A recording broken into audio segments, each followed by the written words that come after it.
Thanks for listening to Uncle Sam's Soccer Podcast, keeping you up to date with the latest in American soccer. And don't forget to subscribe.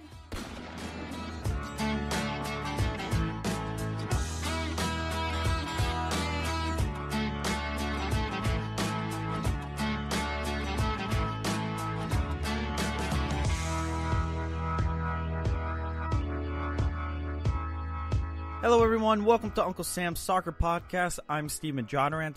Joining me, as always, are Maka Fai. On today's episode, we speak with Senior Vice President of USL League One, Stephen Short. We discuss youth development, pro-rel, expansion, and the overall vision of the league. Now, before we get to the interview, follow us on the Twitter machine at Uncle Sam's Soccer Pod. You can find the show on any major podcast platform. So go ahead and hit that subscribe button and give us a 5-star review. Now, let's get to today's episode.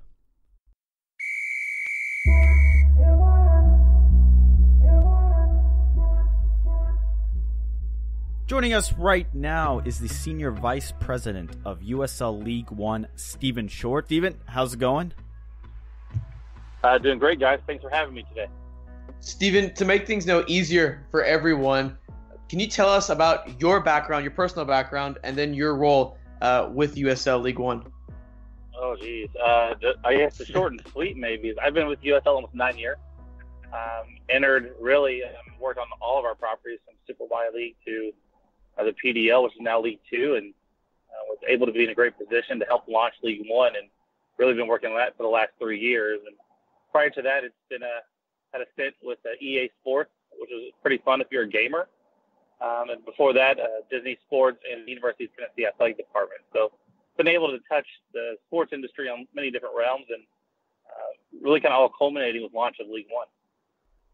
Now, let's talk about the league itself. It launched in 2017. What was the thought process behind it? Well, we actually started that. We went public in, I think it was April 2nd of 2017. Mm-hmm. But we were working on it for about a year and a half prior to that. Maybe even 2 years at that time.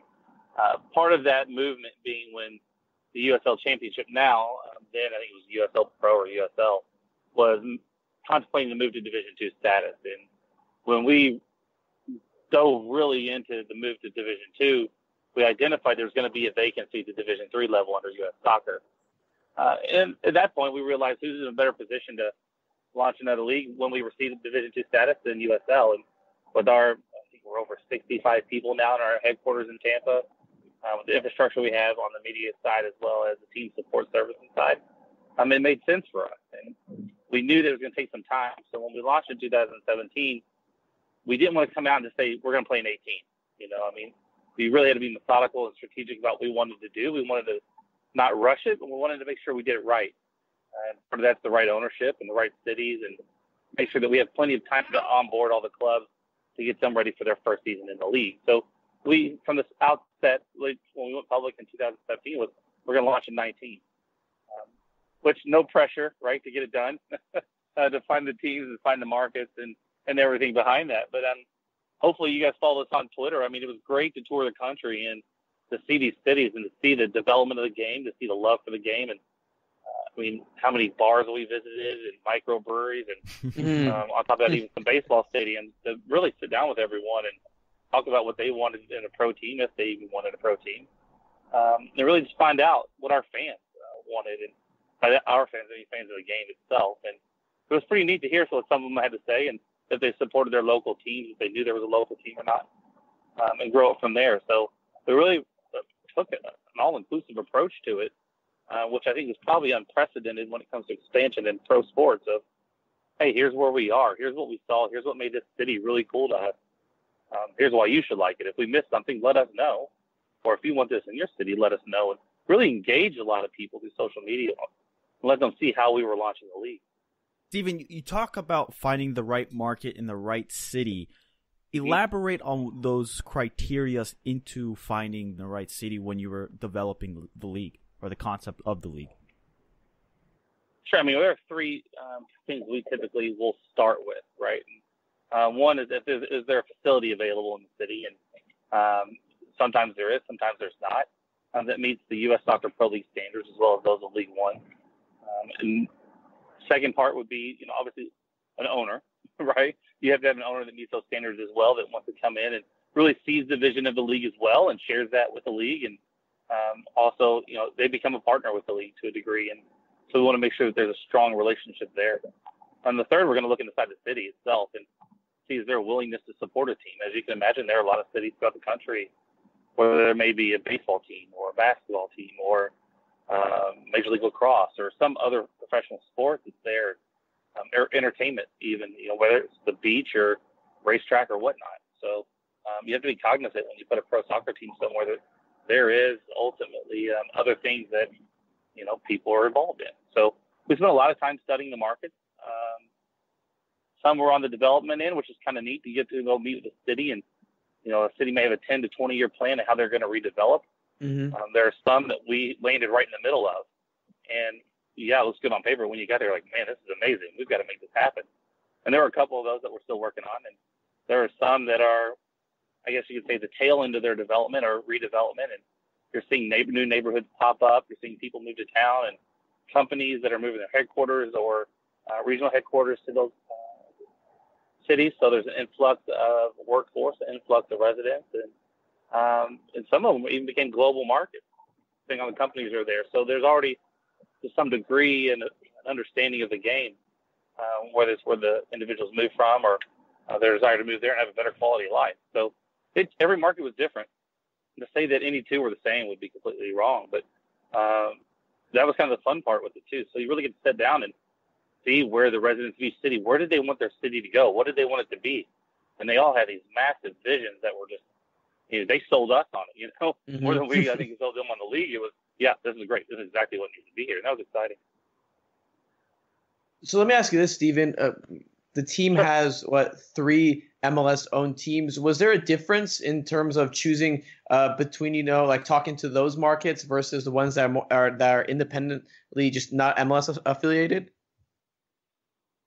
Yeah, it's a little bit of a different process. It's the clubs, which one, they're already vetted by MLS because they own the team, so you don't really have to worry so much about the ownership front, which is phenomenal. Mm-hmm. We still spend a lot of time on facilities. Just because it's a team that's owned by a MLS franchise doesn't mean that we're going to lessen our regulations at all. There's some differences. Obviously, some will play in their first team stadiums and some will not. So you have to look at that. Some of the teams have different approaches overall, where they may want to play more of their younger players. They'll still go after championships and win that way. So I think there's a little bit of a different conversation, but it's a lot of it's still the same too. Working with the city to make sure that it's feasible, to make it sure that it checks the boxes for everyone involved, what their long-term mission is. And then, once we get on the field, it's all pretty much the same, right? I mean, you're playing to win that game in those 90 minutes, and every point matters, every game matters. And so the end result is pretty much the same. The conversation's slightly different. Stephen, was there any pushback from anyone or any entity in the sporting landscape here in America about the creation of another soccer league? I don't believe so. At least if there was, they certainly didn't share it with me. I think the great thing we had going for us is USL is already, we had the track record of the USL Championship, which at that time was just the USL, to see how we had grown that league steadily. At the same time, had the infrastructure and support behind it, and that the teams were performing well on and off the field and continuing to improve. I mean, that's a key point of it as well. So to say that another league coming in, no, I didn't really see that there was a lot of resistance to that, because I think we spent a lot of time with the individuals we met with explaining the landscape, right? A lot of people probably just needed more time to understand what is the landscape, especially some markets that maybe didn't have direct access to pro soccer. So there was a lot of learning there. And for us, it was important to learn what's already in their markets, right? So like if you're going up against a baseball team or something else, the cities needed to understand that, how those calendars worked. It was fascinating, but no, we really didn't receive any negative reaction to that degree. Maybe when we reached out to a couple other teams or entities that were maybe in some smaller markets that were going to some things, they may have some questions, but nothing overly objective. Now, Stephen, with the structure of USL right now, we have the Championship, League One, League Two. Why did USL decide to go this route to create the structure between the three leagues? And how's the communication like between the three leagues, between some the Championship, between yourself and League Two? Well, I think we looked at structures around the world. One, were globally recognized, and you saw that in England, you saw it in Germany. I mean, if you want to look at Scotland or Italy, there were a couple out there, and people recognize that. Maybe in the years previous where you didn't have direct access to watch those matches or those leagues on TV, it maybe forced a little bit of a challenge. But we think we were right at a point where everyone kind of understood that structure. It really laid it out. If you looked at a visual chart, if you would, of our league, it was a little bit different. I mean, you had to really figure out how to tie USL Pro that time or USL to the PDL, and then down to the youth aspect. And really this new structure, this new system that was put in place, I mean, you look at it, it's cohesive. It is an entire system of the leagues graphically represented. And that makes it a lot easier, to be honest with you. I can tell you it's already made a difference in a lot of our conversations.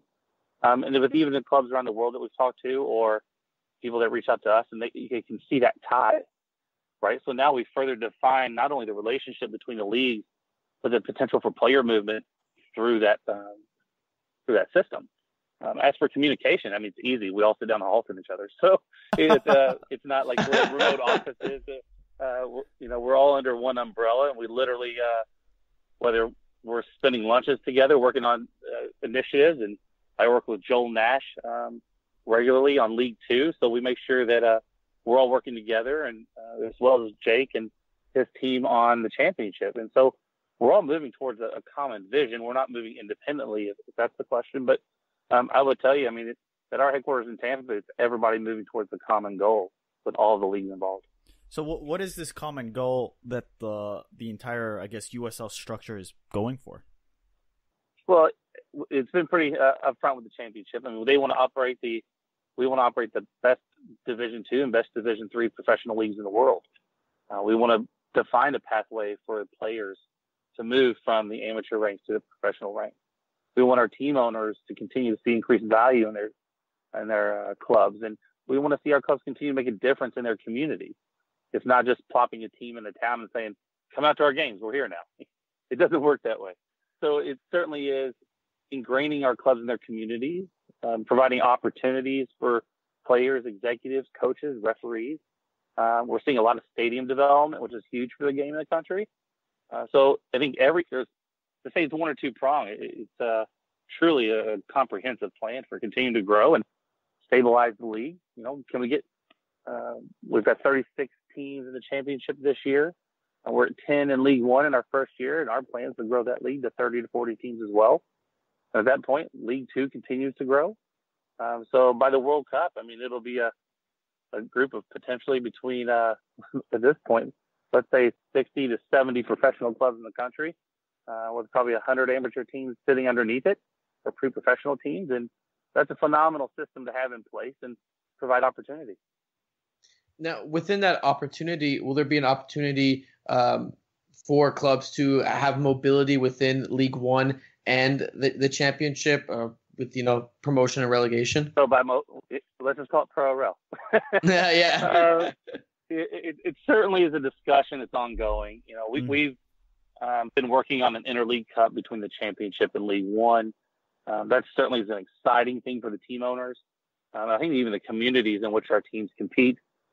So in this case, if you get a championship team and there's a League One team an hour away, that they can actually compete against each other in competition.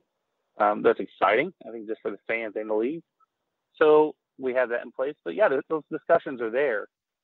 It's certainly questions we get daily. So it's not something we're ignoring. But you have to look at it, guys, that there has to be stable and strong leagues, right? Mm-hmm. The championship is there, and we're in year one of League One. Right. Actually, we're not even in that yet. It's like 36 days away, something like that. So when you look at it, it's like we're 10 teams. As we continue to grow that league and we stabilize that league and grow a great North American footprint, it becomes easier, right? So you don't have to worry about one team in, one team out from the West Coast to the East Coast and switching back and forth. So you have to have that strong foundation there. And then we can start looking at the mechanisms that will allow that to happen. So a lot of the discussion around promotion relegation, just U.S. soccer in general, is the role of the owner and their vision for their soccer club. Within the USL network, are all the owners on the same page as far as the direction of the league? Well, the key important element for us is we do operate with a board of governors. So we do work a lot with our ownership on direction of the league, and we lay that out to them. And they do have voting rights on certain things.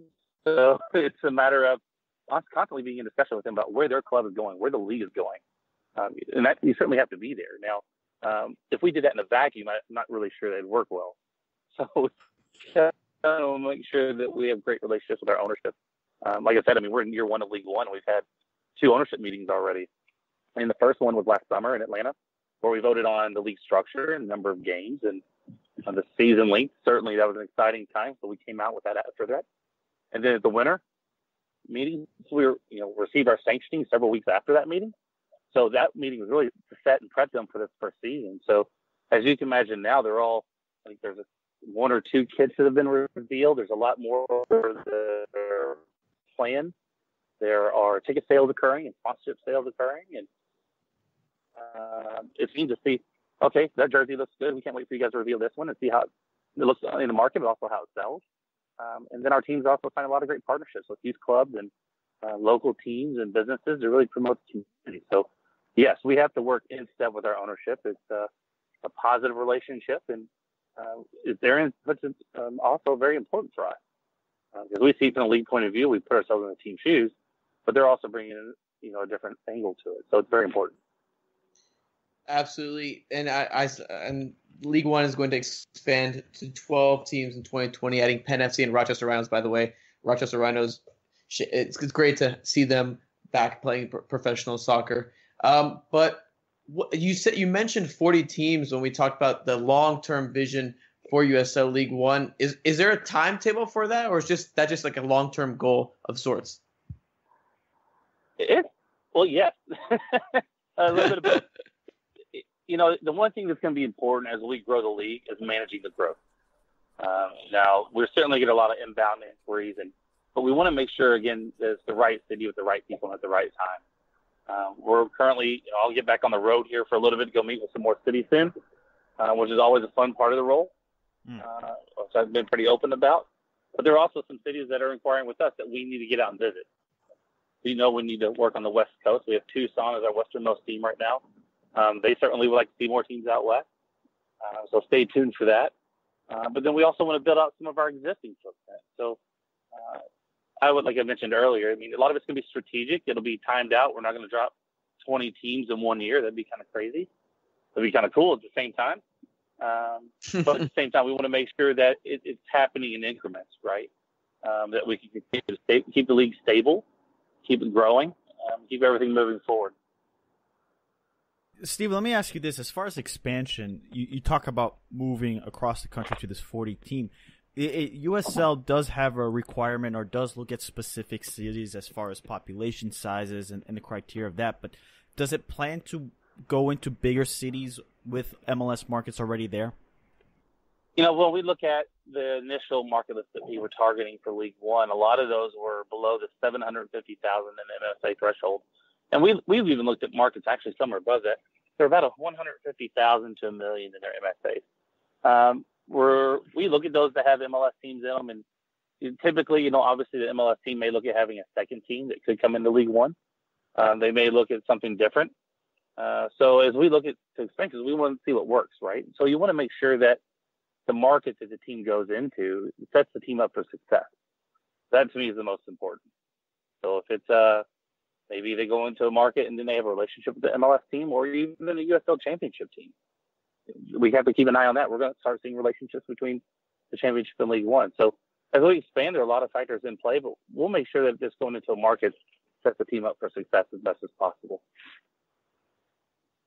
Now, Steven, we had Carl Schneider on from Forward Madison a couple weeks back, and one thing I asked him was whether he thought what he thought of USL League One as a whole, and he said, "Well, when I was playing, when I came out of college, I would have really liked that as an opportunity for more collegiate players to go play after they're done. Has League One looked at potentially adding maybe a specific system for college players to, kind of encourage them to join League One after they're done, or any thought of that? Well, I mentioned the opportunities earlier, right? And part of that is, you look at League Two, and about 80% of the guys that won an MLS Super Draft last year played in League Two. And most of those are D1 and D2 athletes. So there is that pipeline. We continue to work with the League Two team to make sure that, those top players. Now, who knows if it's going to be a combine in the future, or if it turns into some type of League Two All-Star game, or I'm just spitballing here, by the way. The different options that are out there. So when we look at how to make sure these guys have exposure, it could be the relationship simply between the coaches of League One to League Two. It may be League One coaches or championship coaches going to the League Two championship match, watching those guys. And so there's a lot of opportunity to tie that there. Some may be formal, some may be informal. But we're excited that League One provides that opportunity for those guys that, and even those that didn't maybe even play college, they just didn't choose that route to really get them that opportunity to go pro for the first time. I know you guys haven't really touched year one of USL play, but what about youth development? Has that been in discussion on what these markets or what these clubs can do to expand youth development across the country regarding the sport?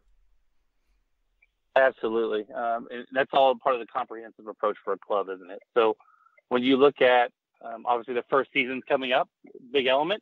The other elements that you're going to see are the fact that teams can start academies and get moving that way. So as they develop their academies, some will maybe want to start those in year one.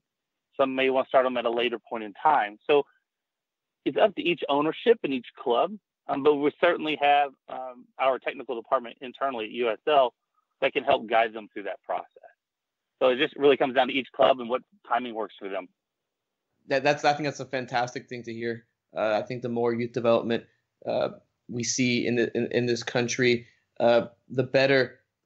Now, in terms of looking at again those independently owned USL teams versus those MLS teams. We've seen Forward Madison do a lot in terms of looking really good. Is there a worry that there's potentially some teams that might stand out versus some of the other teams, or do you get an equal commitment from each team? Hey, look, we're going to really hammer home these teams, even if they are developmental sides. Looking at the rosters, it's going to be a great season to watch. Orlando B launched their roster this week. It looks pretty strong. There's no doubt North Texas has one of the best developmental systems in the country. And when you look at that, and we know Toronto's have a great history in USL as well, but they've been able to develop on the homegrown side. So as you look at the MLS team, we know they're competitive. We know they're going to put great products on the field. Mm-hmm. When you look at the non-MLS owned teams, look at the rosters. I mean, if I had to look on paper, there are a couple that I can't wait to watch them play because it's going to be a slugfest. It's like, let's see what happens with these guys on these fields because they're bringing in some high-level talent. And that's great for us to see. I mean, there's an extensive list of players with League Two experience. Some teams are featuring players that have great USL championship experience. So we're really seeing a broad spectrum when it comes to player experience on all clubs. I think that just sets itself up for excitement in year one because a lot of people, and I get it, we're wondering, what are we going to see on the field? And looking at these rosters, I can't wait. Plus the fact that we're going to be on ESPN Plus in the first season, this makes it easier for everyone to watch the matches. Let me ask you this last question. You just talked about it being on ESPN Plus, but what does that mean for the league and just overall for the promotion of the USL network? Well, I tell you, I could probably talk about ESPN Plus all day. I love the platform. It's easy to watch matches and at any level. And the guys in the office kind of give me a hard time because I'm watching the Indian Super League several days a week. And hey, that's us too. Hey, that's us too. Don't worry. That's us too. That's awesome. And it's great because for us, it's what does USL League One look like compared to these other leagues? And we want to make sure that our broadcast is strong because there's a great chance that more people will be able to watch that than the 5,000 to 6,000 in each stadium, right? So with our broadcast team, the graphics package looks phenomenal. We're excited for it. But the fact that it puts it next to the USL Championship, it puts it next to Serie A, to the ESL. I mean, it's just amazing to know that League One's there in year one. I truly believe that working with Vista World Link, who's our broadcast partner in Fort Lauderdale, Florida, and this remote integration that our teams are able to utilize makes it easier for our teams to operate their clubs in year one because they can focus on the team and the game day operation rather than to worry about cameras and internet feeds and things like that. So it provides a turnkey solution for us, and I believe we're doing more remote integration for production between the League One and the Championship than probably any league in the world. But it makes it more conducive for our team, and the stability and the proven record that we've had doing this platform is what allows it to go on ESPN Plus in year one. And I don't think any other league can say that. So we're just thrilled with it. Steven, I just wanted to thank you so much for taking the time out of your day to chat with us about USL League One. I want to give you the opportunity to add anything else you wanted to. Well, if everyone wants to come down to Statesboro, Georgia, March 29th for our home opener, that'll be thrilling. We're excited for that. It'll be Greenville and South Georgia. Really some great storylines. Both teams looking to build stadiums. We'll start to see some stadiums come online starting next season. So we're excited for League One. We hope fans will give it a shot. I think they'll be very entertained by it. And I really appreciate your time today, guys. And if there's anything else you need from me, please let me know. Thanks again, Steven. Listeners, make sure you follow us on the Twitter machine at UncSamSoccerPod. There you can send us your comments, concerns, feedback of the interview at Armakafai, at Steven Jotter, and at Jake Watroba. And until next time.